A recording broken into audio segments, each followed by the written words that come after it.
माटी से बनैले भगवान रे छौड़ी तोहर गिला सामान। कौना माटी से बनैले भगवान रे छौड़ी तोहर गिला सामान। अगला सामान छौड़ी अगला सामान, अगला सामान छौड़ी अगला सामान। तनी हमर के करा देनेवान रे छौड़ी तोहर गिला सामान। कौना माटी से बनैले भगवान रे छौड़ी तोहर गिला सामान। रे छौड़ी तोहर गिला सामान।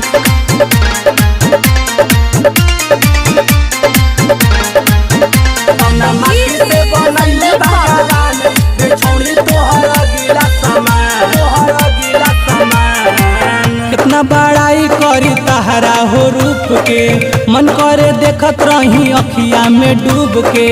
मन करे देखत रही अखिया में डूब के। कितना बड़ाई करी तहरा हो रूप के, मन करे देखत रही अखिया में डूब के।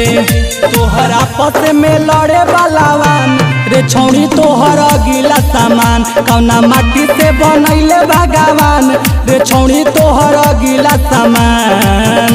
रे छौड़ी तोहर गिला सामान। कौना माटी से बनैले भगवान रे छौड़ी तोहर गिला सामान। तोहर गिला सामान। रंजय कोइरी बाटे तोहरे ला पागल, जैया से देखले बा पीछे तोरा लागल। जैया से देखले बा पीछे तोरा लागल। रंजय कोइरी बाटे तोहरे ला पागल, जैया से देखले बा पीछे तोरा लागल।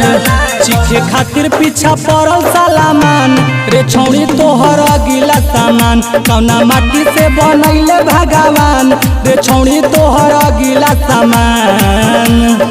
साना रिकॉर्डिंग स्टूडियो पिपरा कोठी।